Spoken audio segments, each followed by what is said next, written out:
I think the best advice I got was from a writer named Dorothy Allison. What she said to me was, I knew everybody had a story. I had always heard that everybody had a story, but she said everybody has a right to tell that story. You have a right to tell your story. And I didn't even know that I didn't know that I was thinking that. It was just that here I am, what gives me the right to tell a story? When you think of Audre Lorde and her saying that writing is not a luxury. Mhm. And I think for me growing up, it was like, okay, writing is a nice hobby, but what are you going to do to make money?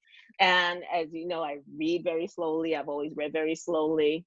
Um, and people were like, well, that seems unrealistic that, here you are, this slow reader and all of this, and you're trying to be a writer. That kind of makes no sense. And because of that, I was constantly, I think, non-verbally saying, well, I don't have a right to claim this. And her saying that really changed it for me, that yeah, I was put in this universe to tell stories, to write books. When I remember when I was writing Brown Girl Dreaming and thinking about how I was telling this very specific story that I thought no one would ever want to read, because who cares about it, right? And then um, to have um, to have it become this book that blew up, it made me realize, yeah, it's because it's so specific, right? The Mhm. more specific you are as a writer, the more universal your writing is. Like, I don't know what it is to be 12 or 15 or 16 or 18 or 11 in this moment. Like, I know what it is to be 57 in this moment. Mhm. I know what it is to be pregnant during 9/11. I know what it is like to be, a teenager in the 80s, but I do not know what it means to be young in this moment. And that's a perspective I'm interested in, and that the world is interested in, and that is a very specific perspective. I've always written because I wanted to have books that I want. When I was growing up, there weren't book. There was never a book called Brown Girl Dreaming. And if you were lucky enough to find a brown girl in a book, she was going to be somebody's best friend, maybe, or the neighbor, or the maid's daughter, or something whack like that. I think the first book that I ever read where it saw parts of me, and it was a book called Yeah. Roll of Thunder, Hear My Cry by Mildred Taylor. And I just remember reading that book and being like, I'm Cassie Logan, I'm Cassie. I just love that book so much.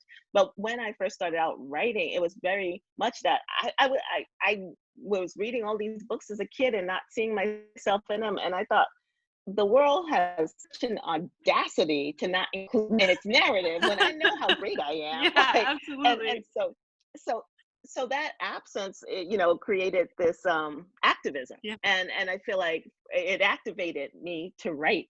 and, Yeah. and so I think that when I'm writing, I'm looking to fill that hole for myself first. It's always for me, right? I go back to being, it was Madeline L'Engle said, when we write remembering the child you were, because the essence of childhood doesn't change.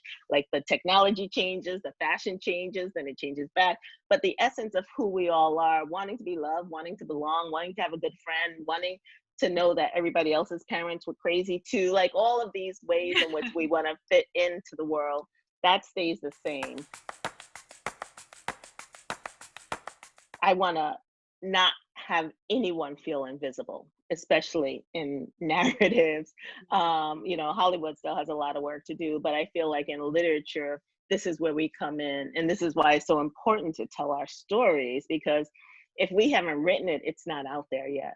I think the thing to remember, even in the bleakest times, as cliched as it sounds, is that our words matter, that writing matters. These stories really, really matter. And even when you think of the period when we were enslaved and we didn't have a right to learn to read, we weren't allowed to learn to read and write. What we had is oral history. And that got passed down to the point where I'm able to have written 32 books. But it wouldn't have happened if there hadn't been all of this trauma, Yeah. right? All of these hard times and Mhm. that our ancestors went through, so that we could get to this moment to tell the stories that need to be told. And I think the gift to the universe of writers, no matter what, we're going to be able to tell those stories that are going to outlast trauma and pandemics and 9/11 or whatever the thing is that we have to write through. writing is a gift. If you're a writer, you're gifted. Like we are all here because we were put down on this planet to bring it poetry and story and song and enlightenment and joy. And now is the time to do our best work. That's the thing I keep thinking is how do I write that work that needs to be written now, because this moment is a message, and it's the message is not stop writing. The message is write harder, write more, write your truths, and see where they take you.